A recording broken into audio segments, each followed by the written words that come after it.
Well, good morning and welcome to the Richardson Harmon Ober web seminar for March 2016. I welcome all of you attending and those of you who are logging in even now. We have a very large group today. You won't feel it on your iPads or desktops, but we had a lot of interest today and in this topic, and I'm really happy to be presenting this. Just a couple of quick housekeeping notes. If you have questions during the course of the presentation, you'll see there's a questions box in the lower part of your toolbar.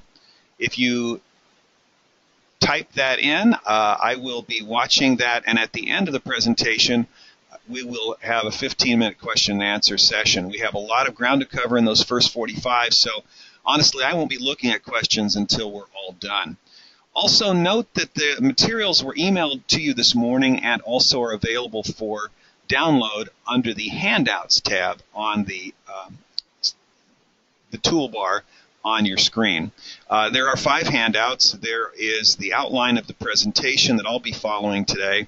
There are 3 handouts involving statements by the California Department of Public Health and by the Center for Disease Control, and one other public document in terms of discussing the health impacts of mold. And then lastly, the thing you may find most useful is a list of government websites from federal and state sources around the country with helpful mold information. I checked all those links late last night and can confirm that every single one of them are valid.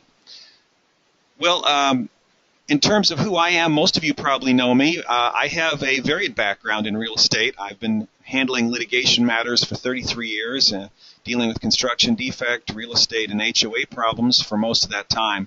I'm a licensed but not practicing real estate broker, and I'm very active in the California Association of Realtors and the Community Associations Institute. I'd like to know a little bit more about who you are, though, if I may, and if I could just take a moment and ask you to let me know who you are. Of the many folks that are attending, I'd like to know how many folks are realtors or managers or volunteer board members or service providers or homeowners in common interest communities who aren't presently serving on their board. All right, I'll wait just a few more moments for people to log in. Looks like we have a very healthy mix of realtors and managers and also board members, and a handful of non-manager service providers as well. All right. Well, that's great. We've got about 75% of the people voting. That gives me a pretty good idea of who I'm talking to today. Looks like we have about 69, 70% managers and realtors today, and the rest folks who are either service providers or volunteers in their communities. All right. Well, thank you for that. Let me close this now. There we go. And let's move on to our topic today. We have known about mold our whole lives, haven't we? It's interesting. When I find mold in a loaf of bread, what do? I take the bad piece of bread and I throw it away. If I find mold on some cheese in the refrigerator, I left it sitting there too long after my latest Trader Joe's run, what do? Do I throw the cheese away? Probably not. I take a knife and I cut off the outer layer with the mold and I enjoy the rest of the cheese. But yet, if I'm dealing with mold in my home, all of a sudden it seems in our society in the last 16 years, the reaction is that we're going to call the experts and close our house and live in a motel and be fearful for the safety of our family. So we're going to talk about this interesting phenomenon that has really risen up in the last 16 years and where it started. Well, first of all, mold is not a new issue at all. It's not only been around in our lifetimes, but it's actually mentioned in the book of Leviticus in the Old Testament, in the Bible, or in the Talmud. There's the story in Leviticus about God speaking to Moses and Aaron and talking about a house with a plague. And I'll tell you, this verse, you know how I found out about this first was from a mold consultant who many years ago was doing one of those seminars that I'm going to guess most of you have participated in, talking about the plague of mold. And while we kind of laugh about the language in here about tearing down the house if the house is still not able to be clean, it really is kind of an uncanny, if not eerie, parallel to what we've been told in the last 16 years, that our homes are unsafe, that we can't live in them, that it's a plague. So let's try to figure out where this started. Well, of course, the all-star villain that everybody likes to talk about is Stachybotrys chartarum. Here are some pictures of it. You know, and before 2016, in defect cases, sometimes we would have situations where a bathroom, particularly in a coastal, humid environment, wasn't adequately ventilated. And so one of the ways that we'd see the result of that is that on people's bathroom tile, in their bath or tub enclosure, in the shower or tub enclosure, there would be mold spots on the grout. And of course, the solution wasn't to tear out the tile, but everybody knew you just had to have yourself get some Tilex or something and scrub the grout every so often to keep that under control, and at the same time to try to ventilate your bathroom. But yet, starting in 2000, now we learned that those little black spots are Stachybotrys, and we were told that they're very dangerous. The alleged ill effects of Stachybotrys have been attributed to just about everything you can think of. Okay, that's not true. The last one, no one has ever alleged that Stachybotrys will cause you to be loyal to UCLA and the New York Yankees. But as a West Coast USC guy, all right, a little false accusation. But seriously, the other items listed above that all have been attributed at one time or another to the famous Stachybotrys, or so-called toxic mold. So we want to talk a little bit about that, and we also want to talk about the panic that started in the year 2000. Just a little quick background here. The mold panic really started in the year 1999 and 2000. Interesting, as we were all freaking out about Y2K, we didn't realize it, but a whole new panic that's lasted a lot longer was beginning. And there are a couple of places that in my research I've been able to determine, I think, were some of the initial bellwethers of this problem. There was a guy that wrote a report in 1999 to the World Health Organization talking about so-called mycotoxins, or microscopic organisms giving off microscopic amounts of unhealthy waste products, and how that when animals ate large quantities of mold, it could be toxic. It could make them sick. There was another story, if I recall correctly, from the Ohio River Valley. I think it was in early 2000, might have been late 1999, where some young boys were playing in some hay and got ill.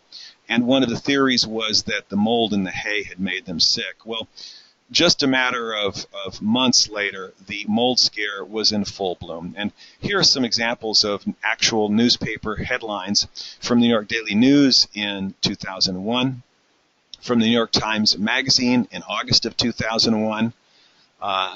Look at the note there next to the person in the spacesuit: lurking, choking, toxic. Those are the kinds of words that are still even today attached to the notion of mold. Other pictures that weren't very hard to find on the internet all over the place. The sad story in somebody's blog about their family story, how their lives were completely ruined by mold in the year 2008 and 2009. Other signs, people posting, well, we've got to warn people that there's toxic mold present. And of course, the images are everywhere of frightening regarding so-called toxic mold.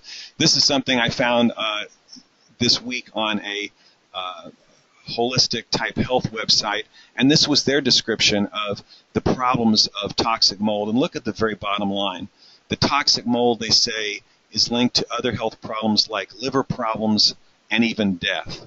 And of course, weak immune systems, heart circulatory problems, just about everything you can think of. Here is something literally this week in the UK Daily Mail. This was posted 2 days ago, and look at the headline there: Mom finds deadly mold in hidden room. And when you read the story, it talked about basically there was a chamber, a small room that nobody knew was in this particular residence. They opened it up and they saw mold on the ceiling, and of course the headline, of course, is deadly mold. And so the panic is still being fed very much even today. And the all-timer, this is for real. This was an advertisement dealing with toxic mold. Don't you love this? The gorgeous little angelic baby sitting on the wood floor. She doesn't know the danger. Keep the baby safe from deadly mold. This is what our clients, our residents, our neighbors are being told by the so-called toxic mold industry. So the panic is huge, and it is real, but it has some effects as well. Well, let's talk about why in the world did this mold scare become such a big thing in the present time? Well, there are some very specific reasons. First of all, in the last number of decades, we've changed how we build buildings. When I was a little kid, walls were stucco and plaster. They were a cementitious material. There was nothing for mold to chew on. But then we found in the building industry that drywall, gypsum wallboard, was much more easy to work with, quicker to install and replace. And of course, what is gypsum wallboard but a layer of compressed gypsum powder into what we call sheetrock? And on either side of that, what holds it all together is a layer of paper, ground up wood pulp. In other words, a carbon-based source that's already been pre-digested. And of course, when that gets hit with water leaks or when it stays moist because somebody didn't build something properly, then we have mold start to build up on it. The other thing is, of course, starting again in 1999-2000, we all of a sudden had, for the first time in thousands of years, people declaring this wasn't just mold, this was toxic and a grave danger to you, your family, and anybody who would enter into the residence. Lawyers, consultants, and the media certainly helped fuel the fire, and as you saw in the slides I've just shown you, even today. The cause of mold is fairly simple, not a whole lot of debate about it. Sustained water, moisture in contact with paper or wood without the chance to sufficiently dry out. In other words, there's so much water that it can't completely dry out, and there's not enough ventilation to help the moisture dry out. So the result of that and a moderate temperature is we're going to have mold build up. The term, of course, that came about almost immediately, at least as early as 1999 with the World Health Organization report, was the term mycotoxin and the phrase or the term toxic mold. And that, of course, is still the term that most people like to use today. Again, the report in 1999 was talking about animals eating mold. It wasn't talking about people breathing mold. Then we have had many stories, including blog posts of people claiming that they had severe injury, they had miscarriages, they had all kinds of autoimmune problems from indoor mold exposure. And then a couple of very rare reports of people being seriously ill from actually eating mold, like these young boys in the Ohio River Valley a long time ago. And of course, the upshot is then people living in tents in their own backyards, which is very sad indeed. So let's now look at some documentary or some financial statistical evidence of the impact of how quickly the mold craze or the mold panic affected our economy in our various states. Here's some information graphing the number of hundreds of millions of dollars paid on water claims. And look how the number changed between 1999 and 2000. A huge, huge increase in just a year or two. Well, what happened in those 2 years? Well, of course, you've seen it. All of a sudden, people were panicked about mold, and people were being rushed into major expenses. Here's a statistic from the state of Texas, again showing in that time frame of around 2000 and 2001 how quickly all of a sudden the number of the average cost per mold claim, you see it doubled in an extremely short period of time. In California, in about three years, the cost of the average water loss claims surged about 27% in the year of 2001 alone, and 80% overall from 1998 to 2001. The one thing that changed was all of a sudden the media and consultants and lawyers began to really frighten us about toxic mold. So the cost of water damage claims skyrocketed. We had an explosion of lawsuits between tenants and their landlords, between buyers of homes and the sellers, and homeowners and their boards and their insurance companies. We had exploding a new consulting area, which even as today in 2016 has no governmental oversight or licensing of any kind. You may not realize this, but there's no such thing as a licensed mold consultant anywhere that I'm aware of in the United States. Certainly in California, where I practice, there is no official mold license or mold inspector license. So instead, we have a lot of trade associations that create their own certifications. And of course, the final result, and the really sad one, is lawsuits. People spending thousands, tens, hundreds of thousands of dollars fighting over these issues. One other statistic that came up from a toxic mold guy, a lawyer who pursues these claims, he said that about half of the mold claims actually were just simply against the insurance companies. 20% were against the builder for defects, presumably leaks, and 20% were against the homeowner associations, and 10% were against the seller of the home. Well, immediately the California legislature jumped in, and in 2001 passed something called the Toxic Mold Protection Act of 2001. It was a bill called Senate Bill 732. It was a study bill. It directed the State Department of Health to develop permissible exposure limits, PELs, and it added sections to the Health and Safety Code that are still there today.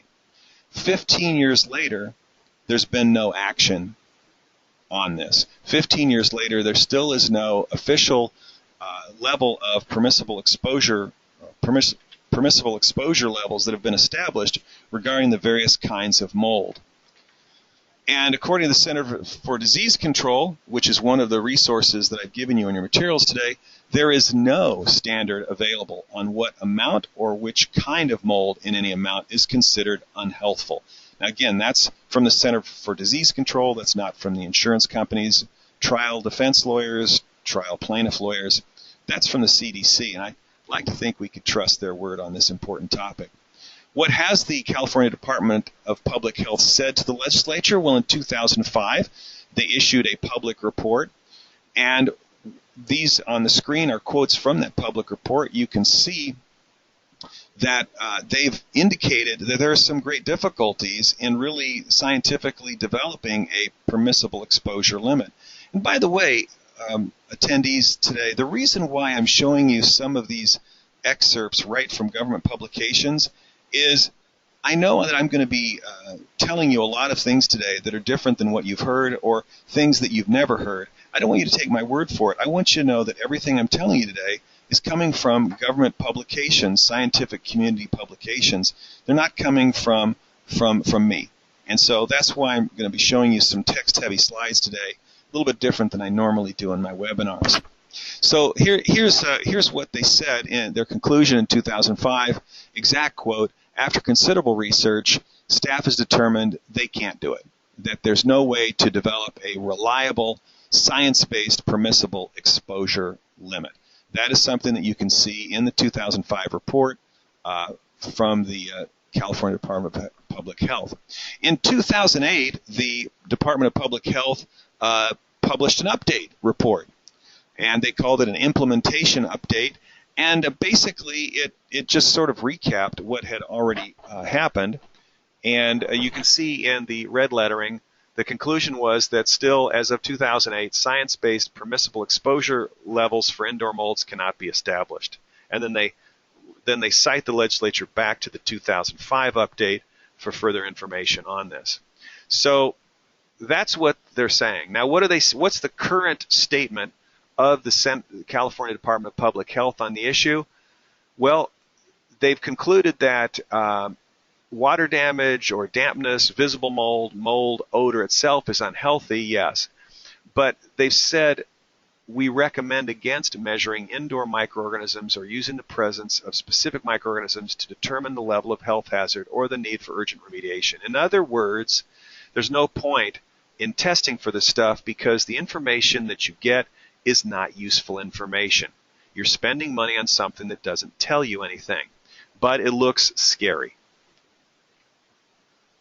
What else does the Center for Disease and Control say on the same topic? Well, the CDC says, I've underlined it here, this is a frequently asked questions document. The question is, can the CDC help me interpret my mold results?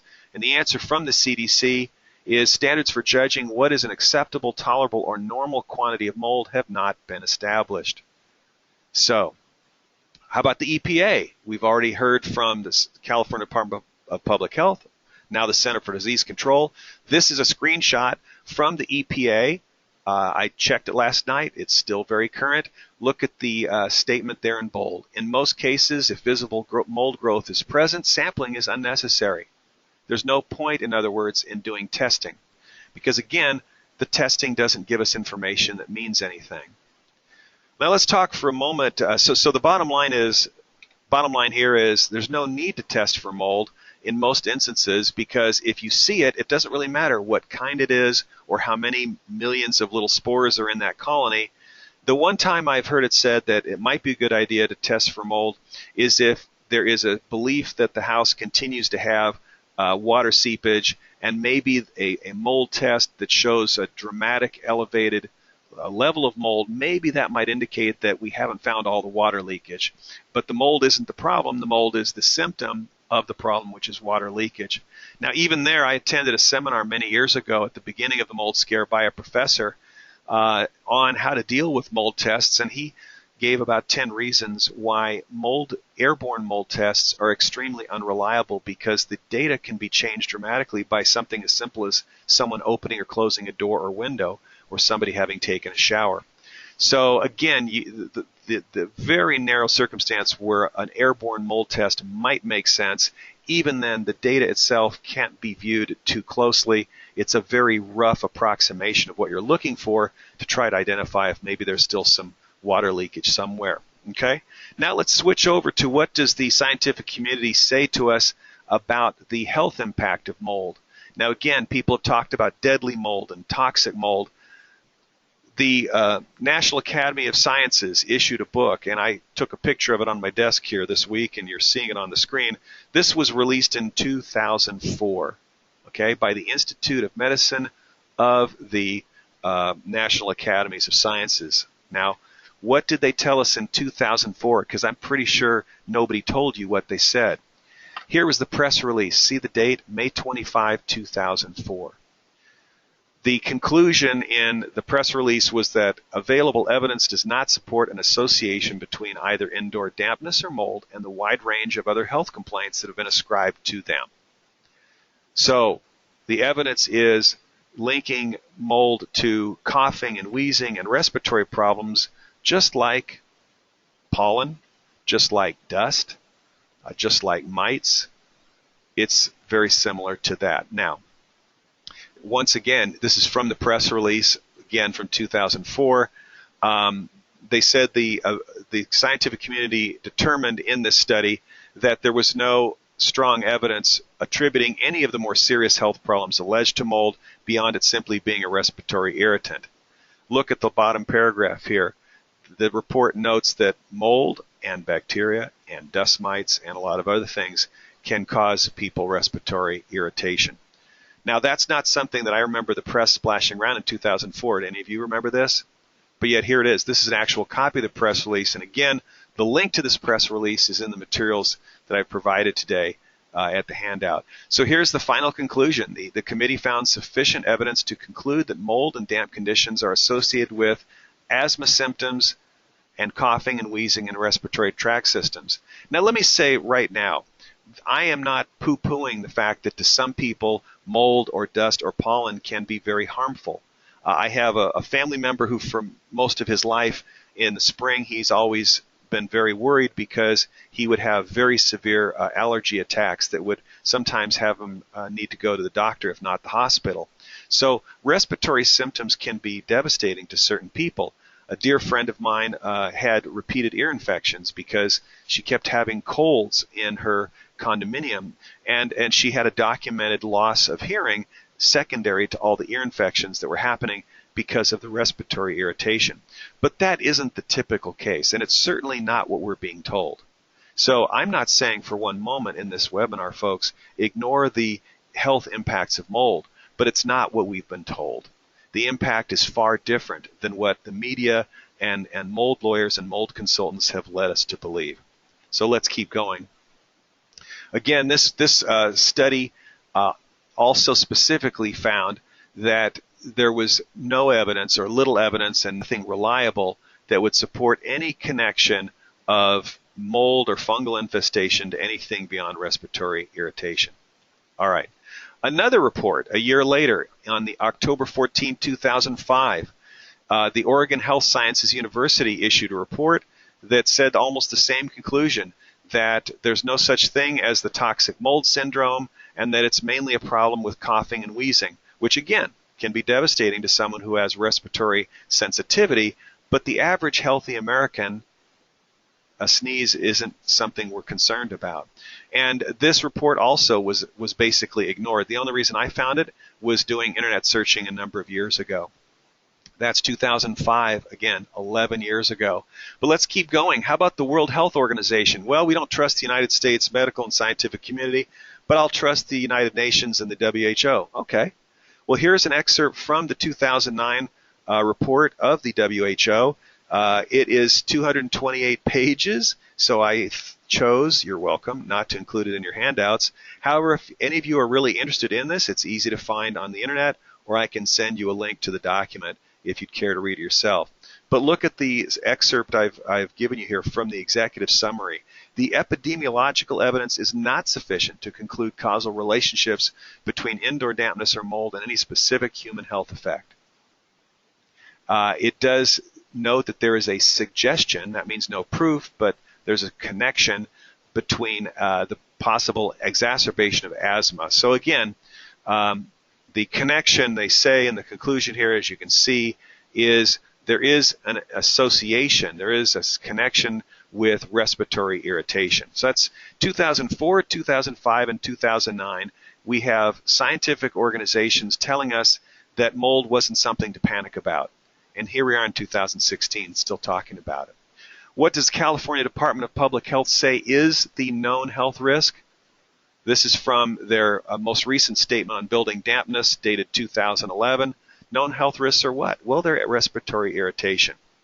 I'm hammering this issue because, frankly, nobody's telling you this, that the scientific and medical community nationwide and worldwide with the WHO has told us this isn't a panic item. It's something we want to pay attention to, but it's certainly different than what we've been told, were the dangers of so-called toxic mold. A dusty room, a windy day, a pollen-filled spring day can be just as devastating for somebody with very severe asthma. Sounds like something similar to what the scientific community is saying with mold. They haven't come out and specifically said this is exactly the same as mites or pollen or dust, but it sure sounds like it.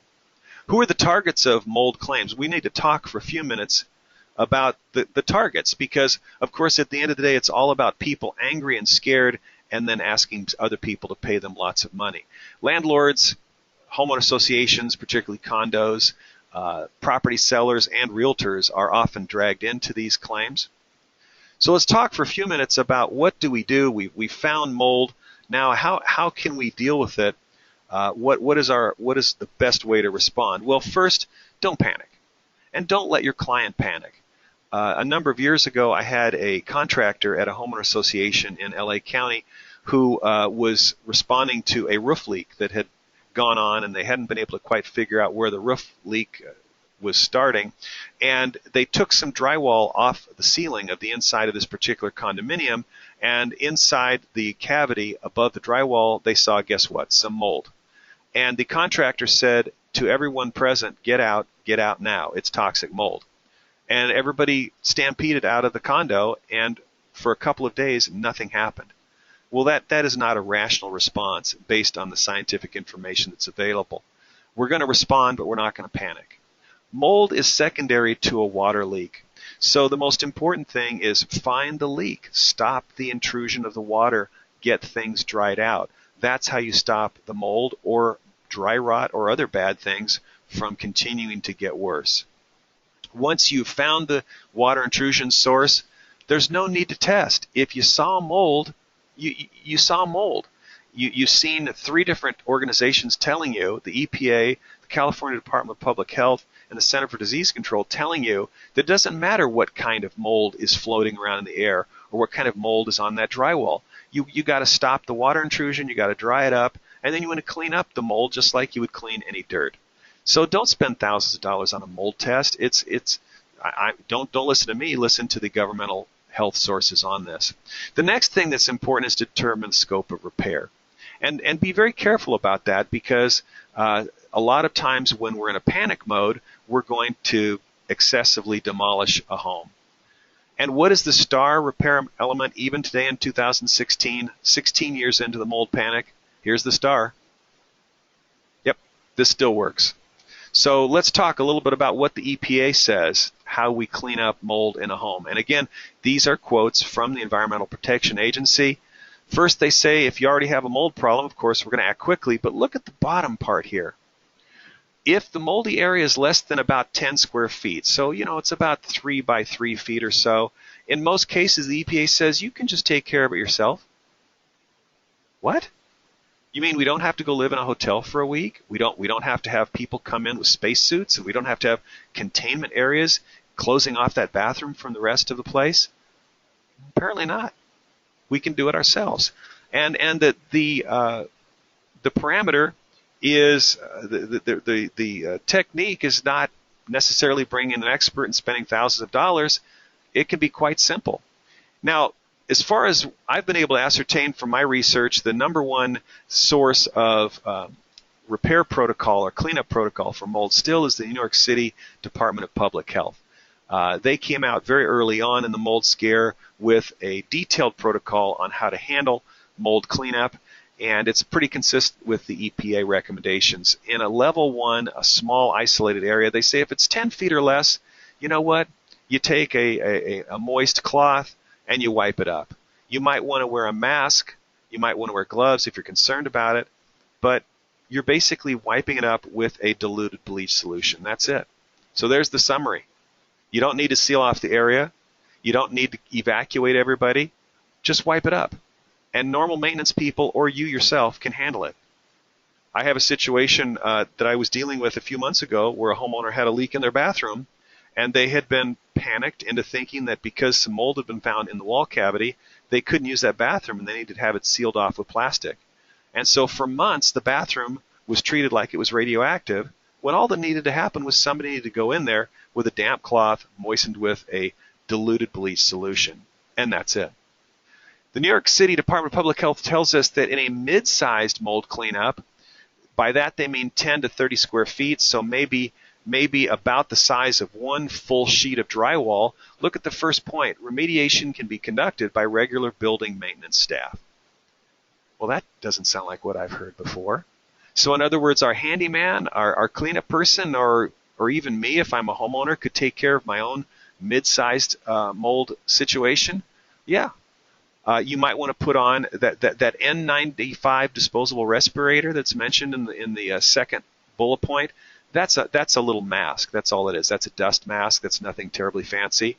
It says, yeah, you might want to keep people that have asthma or known respiratory sensitivities. You might want to keep them away from that area. But again, it's something that can be handled by the average person. We don't have to go spend $5,000 to $10,000 or more responding to this. We can go ahead and take care of a lot of this ourselves. And again, this is from public health departments. These are not insurance companies advocating this. Here's the summary again in medium areas as far as the cleanup recommendation. Again, it can be handled by ourselves.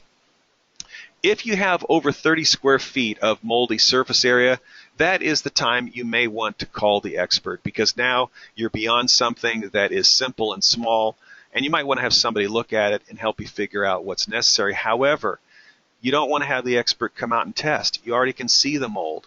You want the expert to help you prescribe what is the scope of repair that you're going to ask somebody else to do. That's what you're going to get from the expert, a scope of cleanup. Then send it out to bid, keeping in mind this is not an urgent situation. See if you can get some bids as to how to clean it up.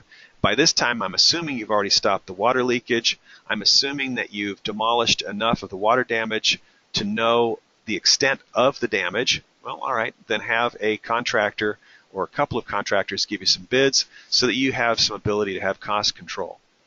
And once you've stopped the original flow of the water, once you've got the original wet materials taken out, it's no longer an emergency. So you don't need to have emergency contractors coming out at the emergency contractor rate. Emergency contractors perform an extremely valuable service in that they come out sometimes at all hours of the day or night to help. But the problem is that sometimes by not having somebody advise the landlord or the homeowner association or the individual homeowner about how much repair is necessary, an emergency contractor, when they're dealing with a panicked homeowner, when in doubt, oftentimes they're just going to tear it out. And they figure it's better to be safe than sorry. These people are afraid. They think there's health dangers to their family. I can't tell you how many times I've seen bathrooms completely gutted, even cabinets removed.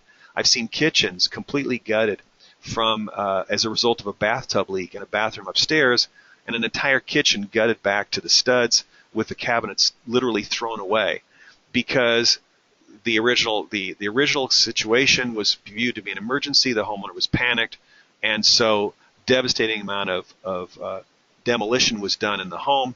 And of course, the demolition's the cheap part. The expensive part is putting it all back, right? And hire the best bidder. When the original emergency passes, you get the scope of repair. Get some bids. Now, a couple of points about mold experts. First of all, you need to know that there's no licensing. There's no official license for mold inspectors or mold experts. Certainly not in the state of California, and I wasn't able to quickly find any other notes around the country. Typically, what you'll find when somebody claims to be a mold expert is they have trade organization certifications. Sometimes you'll find that a mold expert is an industrial hygienist. That's a person who is trained to deal with a variety of workplace toxics, ranging from benzene to radioactive materials to asbestos and other things, and they added mold to their repertoire. And that is, by the way, a problem, folks, is that a lot of times when I see mold reports, what they really look like is an asbestos report that has been basically repurposed to talk about mold. For example, you know that asbestos, which is probably a seminar for a different day, asbestos is a mineral, and asbestos fibers, when they get on furniture or carpets, they don't go away. When you breathe asbestos in your lungs, it doesn't go away. Your body can't absorb it. That's very different with mold, because when you breathe mold, it's an organic substance, and your body can attack it and can break it down. But yet, a lot of times when you see the mold reports, they have all this disembodied data that talks about the types of mold, the different species of mold, the amount of spores found in a given area, and so on. And then they proceed to give a fairly boilerplate description of all the things that you might want to consider doing. And they typically will say might, they won't say must. And they'll talk about dry cleaning all your clothing in your closets. They'll talk about sterilizing all your dishes. They'll talk about steam cleaning your carpets. Well, those kinds of things start sounding a lot like what you would do if you had asbestos fibers, not dust or pollen or mites or mold. So just be aware of that. That's another problem that often upsets people when they get these mold reports, that not only that they have meaningless data that looks scary, but then they have this boilerplate repair protocol suggestion in the report that scares them even more. There are many trade organizations that offer different credentials to mold inspectors or mold experts. One is called, it's kind of an umbrella organization called the IICRC. It's been around about 40 years, and it originally started, I think, as a dry cleaning organization. It's very interesting in that it's owned by 16 shareholder trade organizations and 3 individuals. Now, that's information right from its website. They've created a repair protocol called the S520. The S520 is dramatically different in the way it approaches mold claims, because the first thing it assumes is that every mold claim is a serious claim, and that a mold consultant must be involved in every single mold claim. So if you follow the IIRC S520 protocol, you're going to find that automatically you have dramatically increased the cost of responding, and the level of detail of the response is dramatically ramped up, because it's sort of a self-fulfilling prophecy if you follow that S520 proposal. I think that a fair question can be asked as to whether or not, if the EPA gives you a repair protocol that the government tells you is adequate for a small or a medium repair situation that you can do yourself, I question whether we need to have a mold consultant on every situation. As I've said, I think there's certainly a reason to look at having a mold consultant when you have more than 30 square feet of mold, but again, for the limited purpose of helping you develop a cleanup protocol. Again, we need to remember that the mold consultants, and I don't mean to disrespect them because there are times when their work is very important, but I have found many, many times that they presuppose danger, they presuppose a situation that elevates the concern perhaps a little bit more intensely than is warranted. I hope I'm saying that delicately. I think sometimes the mold consultants feed the panic, which creates the need for their own work. Again, sometimes they're very important, but I think we've become far too reliant on them in situations that, according to the EPA, don't require them. So what are the 5 ways in which a little leak can become a financial hemorrhage? Well, their first thing is delay. When you're dealing with water, don't just think about mold, think about dry rot. I'm much more concerned about dry rot than I am about mold because dry rot can make things fall apart. Mold, as we've seen from medical information, can make people sneeze. So delay is your enemy. You need to get in and stop that water. The second issue in financial hemorrhage is unnecessary testing. We've had 3 governmental organizations tell us that mold testing really isn't useful. The data that comes from a mold test can't be connected to anything. So the numbers and the species of mold is meaningless. So we're spending money, and it's starting the process of getting people frightened. And the third way that these little leaks become expensive is because of the spread of fear throughout a community, throughout a tenant's family, and that causes a conflict and often overreaction. Also, not keeping a rein on your emergency restoration services. I'm a big fan of emergency restoration services. They do work that nobody else is willing to do. At times, nobody else is willing to do it. But we have to be careful to make sure that they are kept to dealing with the immediate emergency. What is the emergency? The emergency is stopping the flow of water and drying out what's wet. That's the emergency. After that, we need to let contractors handle it on a more reasonable basis during business hours. And the last way that these things become a hemorrhage is by not getting competitive bids. Very often it's convenient, it's tempting to let the emergency restoration contractor do the work, but that isn't necessarily the most cost-effective way to handle it. Sorry. All right. Mold claims and insurance, second to the last slide here. First of all, it is not true that there's no insurance to cover a mold claim. Keep in mind that mold claims are water claims. Insurance companies almost universally in their property coverage have have an exclusion for mold damage or for fungus. But the rest of the water leakage, the rest of the water damage, they will cover. So a lot of times you're going to find that even though there's mold involved, they'll cover everything else but the expense of cleaning up the mold. Well, if we're being careful and prudent about how we respond to the mold component, that uncovered cost may be a lot less in the future than we've seen in the past. If you do have a situation where the tenant or the homeowner, the home buyer sues because of water damage, including mold, under your liability policy, normally you're going to find that you will be defended from that mold claim on the liability side of the insurance policy. If you are trying to make a claim against your own insurance for mold because of a water damage situation, know that it's not going to be covered. So that's another good reason to make sure that we don't get carried away with the mold expense, with the mold issue. Okay, last slide. How do we respond and avoid to mold lawsuits? First, again, act decisively, do not delay. It's a water claim. The longer the water continues to soak and leak, the more damage and expense you're going to have. Second, show the complainer that you share their concern. Try to keep everybody from overreacting. There's a lot of information available from the state of California and the EPA and the Center for Disease and Control about mold. Feel free to share some of those information items with them. Also, remember the first priority is find the water leak and stop it.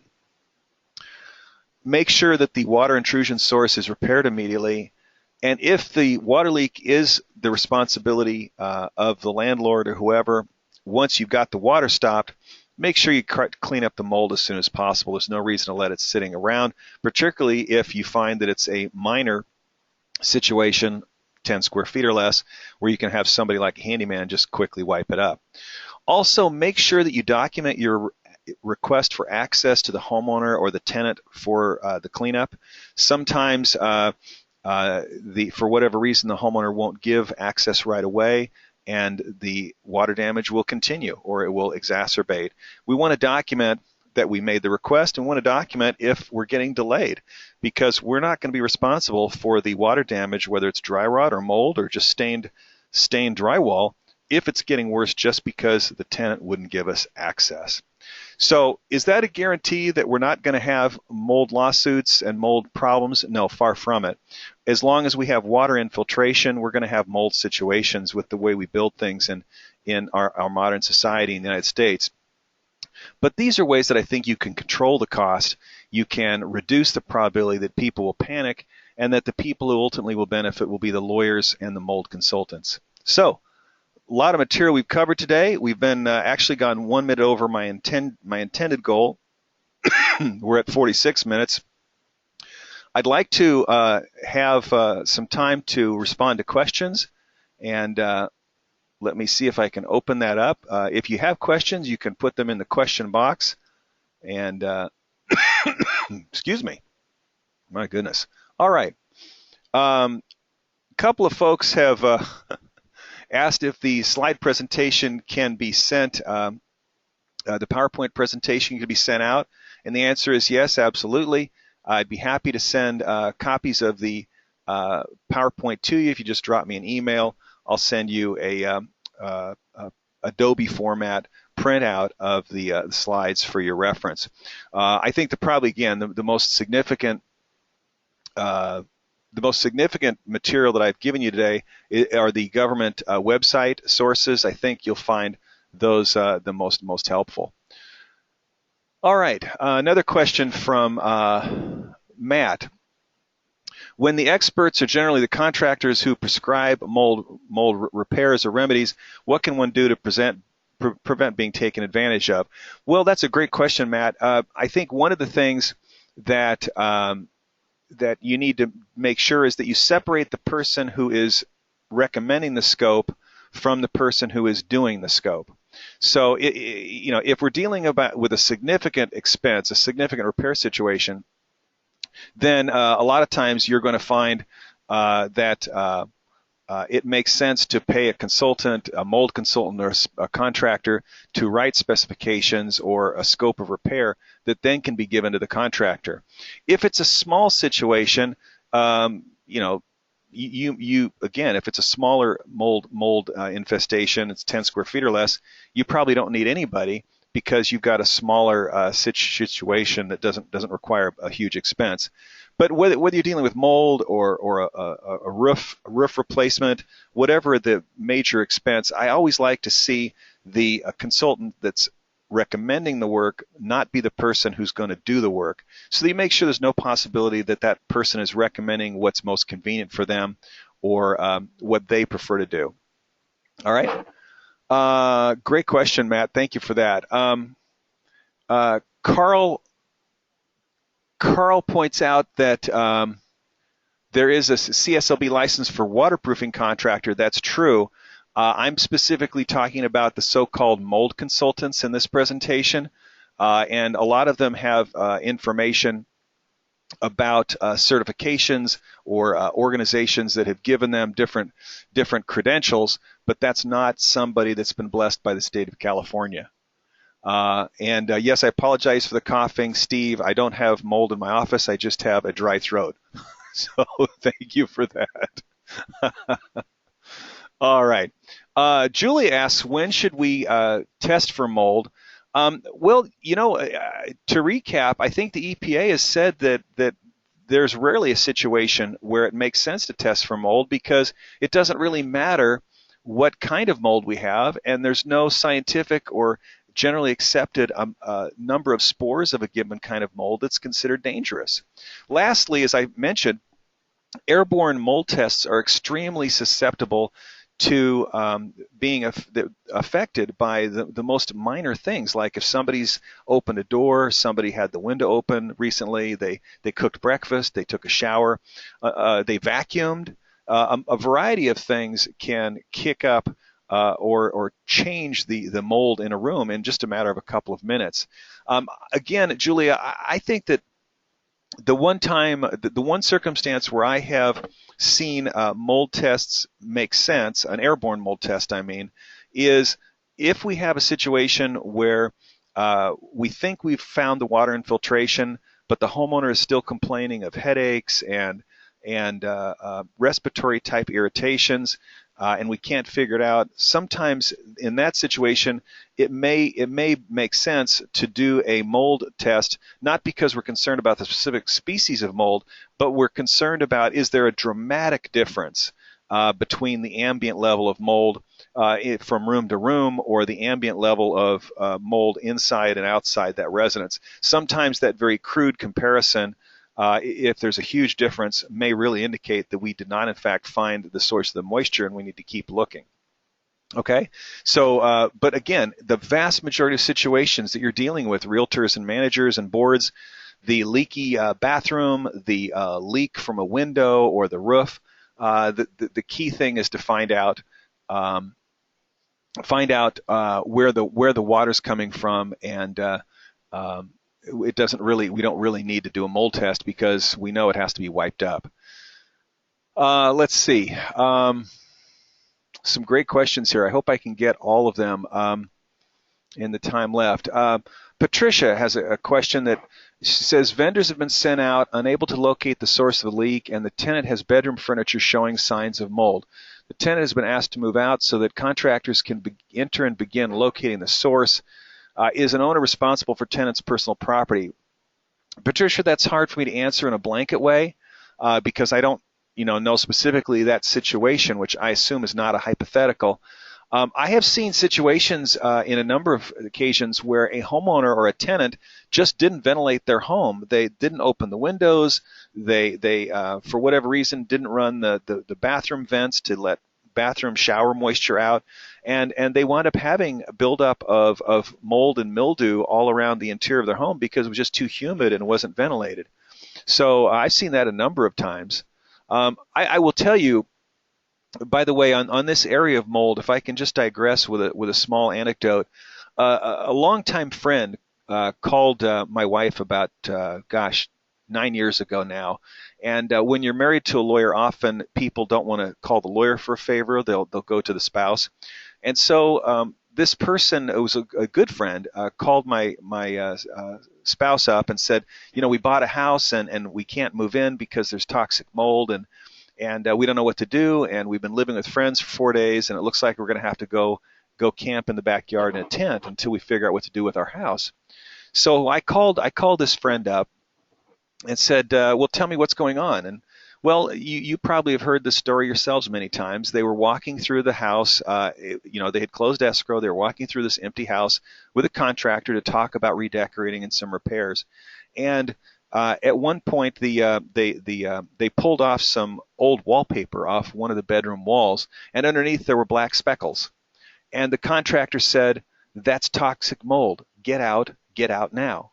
And they stampeded out of the house immediately and closed the door. And they had been leaving this house now vacant for quite a few days and not knowing what to do. So I asked the mother, I said, well, does anybody in your family have asthma or respiratory problems? She said, yeah, my 9-year-old son has asthma. And I said, okay, well, did he have any problems when he was in the house? She said, no. Do you know where the leak is? Because, friend, there's a leak somewhere that at some point happened, and it may or may not have been fixed, and you're dealing with some of the symptoms of that active or past leak. So I said to her, why don't you move into your house, keep your son out of that bedroom, and just be alert if he has any ill effects. But the most important thing is, friend, find the leak and make sure the leak is fixed, and then the mold is wiped up and cleaned up. and she was so grateful that they weren't going to have to live in their backyard. So sure enough, I didn't hear anything for months and months and months. One of the things about being a lawyer is people don't always call you to tell you your advice was great. But in this case, it was exactly what they needed, because many months later I said, "How are you doing?" She said, "Everything's great. We found the leak. It was over a window, and we cleaned it up, and we never had a problem, and we've really been enjoying our house ever since." I think there's a lot of people out there, a lot of homeowners, home buyers, tenants, who have been unreasonably panicked, and their enjoyment of their lives has been ruined by people getting them scared for not a sufficient reason. So Patsy had a question. Did you say that bleach can be used to remove mold? Yes, absolutely. A diluted bleach solution. I think, if I remember right, you can look this up, Patsy, but I think it's about 1 part bleach to 10 part water and a moistened cloth. And if you're worried about your skin being sensitive or something, you might wear gloves. You might put a mask on if you're worried about accidentally breathing some dust of the mold. But yeah, the number one solution is a diluted bleach solution. So I hope that's helpful for you. Let's see. I see one question at 11:05. Has the webinar started? Well, yeah, it started at 11:30, so somebody was really early. Let's see. Carl points out a water intrusion consultant can write specifications for mold repair. That's great. That's another great source of assistance. All right. Well, I've got a couple minutes left. John points out ventilation is key. Absolutely right. In fact, before the mold scare, the only time that I really paid much attention to mold was in construction defect cases that we would have in coastal communities where they had a lot of humidity. If the bathroom didn't have openable windows, but it had ducted ventilation that wasn't working for whatever reason, a lot of times the symptom of poor bathroom ventilation installation was that you'd find little black mold speckles on the shower or the tubs. So yeah, John, couldn't agree more. Ventilation is very important. Open the windows, have some periodic airflow, and you may find a lot less mold. Certainly you want to dry out the location of any water intrusion situation before you begin repairing. Otherwise, you're not ready to repair.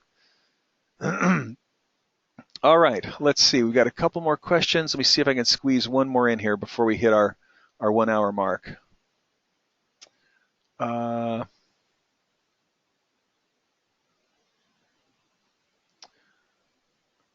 Okay. Once again, I've got a couple other questions here about the PowerPoint. I will certainly make that available to anyone who'd like to send me an email to krichardson@rhopc.com. I'll be glad to send that to you. I really appreciate the good questions. I apologize to those of you that asked questions today that I did not get to, but we are now 1 minute away from our 12:30 sign-off point. I do want to point out and mention our next webinar will be on Tuesday, May 17, 2016. Like always, it'll be 11:30. And the topic then will be a more homeowner association-oriented topic entitled Community Association Rules. Are they the 10 Commandments, or can they be a community building force? In that session, I'll be talking about not only the rules that are required by the Davis-Sterling Act, but also some ways in which rules can either harm or help your community, and some practical tips about drafting rules and some do's and don'ts. So I hope you'll find that a practical session. It'll be, again, 45 minutes with 15 minutes for questions. So thank you, everybody, very much for attending today. I hope you find the handouts very useful. I hope that you can help your clients, friends, and colleagues in responding reasonably and using some of this information, which, as I said, has been around since 2004, 2005, an awful lot of it. So thanks to all the many of you who attended. Have a great afternoon. And if not sooner, we'll talk to you on May 17. Bye all.